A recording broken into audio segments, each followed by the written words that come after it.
Picture a kitchen table at 9 p.m. There is a stack of essays, a stack of math sets, and an open gradebook that isn't going to close itself. When you sit down to grade 26 papers, you inevitably create two different piles.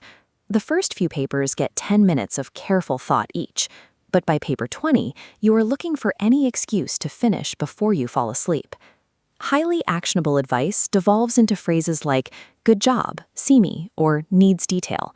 A student reading those words the next morning has no idea what to do differently. This drop in quality has nothing to do with a lack of dedication. It is the result of physiological fatigue dictating what the brain can produce on the fourth night in a row of grading until midnight. John Hattie's research on formative feedback identifies it as one of the most powerful moves a teacher can make to drive student success. This chart compares standard teaching interventions to highly specific formative feedback.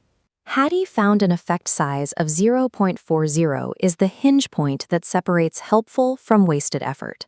Highly specific, actionable feedback reaches an effect size of 0.70, well above that line. But the moment that feedback becomes vague, the kind written in a state of exhaustion, the impact disappears, falling completely below the threshold of being helpful at all. A strong student usually has enough context to self-correct, even when a comment is vague, but a struggling student is left with nothing concrete to hold on to. Relying on an exhausting, late-night workflow means the students who need specific guidance the most are the least likely to get it, which contributes to a widening achievement gap. A tired brain doesn't actually forget how to think. According to cognitive load theory, it loses the working memory capacity required to hold multiple complex things in mind at once. Every time a teacher grades a paper, they have to recall the rubric standards, diagnose what the specific student needs, figure out how to phrase the correction kindly, and worry about the 25 papers left in the stack. Pilots and surgeons solve this problem by breaking high-stakes mental tasks into narrow, sequential steps.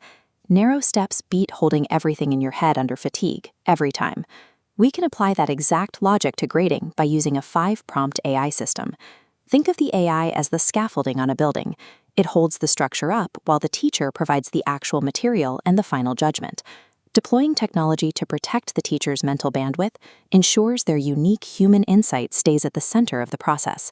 Instead of facing a blank page every time, the teacher oversees a fast, narrow assembly line consisting of 5 specific prompts.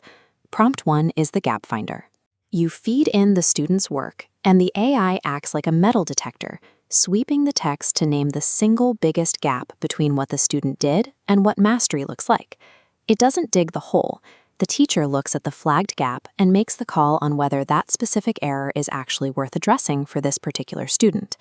Then comes prompt 2, the growth target translator. It takes that gap and turns it into a plain language next step. Instead of saying improve organization, it suggests moving a topic sentence from paragraph 2 to paragraph 1 and reading it out loud. Prompt 3 is the effort and character bridge. This drafts a sentence connecting the academic correction directly to a quality like stewardship of time or perseverance. Carol Dweck's research confirms that feedback emphasizing process and effort over fixed traits is what produces resilience and tangible improvement.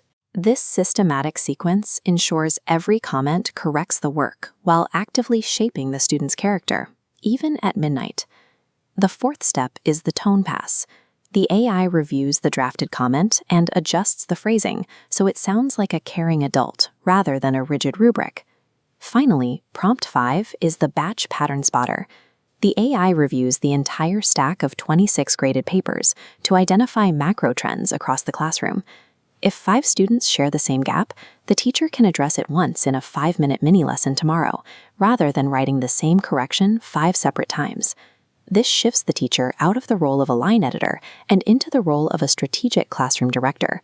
On a practical level, this system takes a 4-hour Sunday night grading marathon and shrinks it down to 90 minutes of highly focused review. But the larger stakes are about who stays in the profession.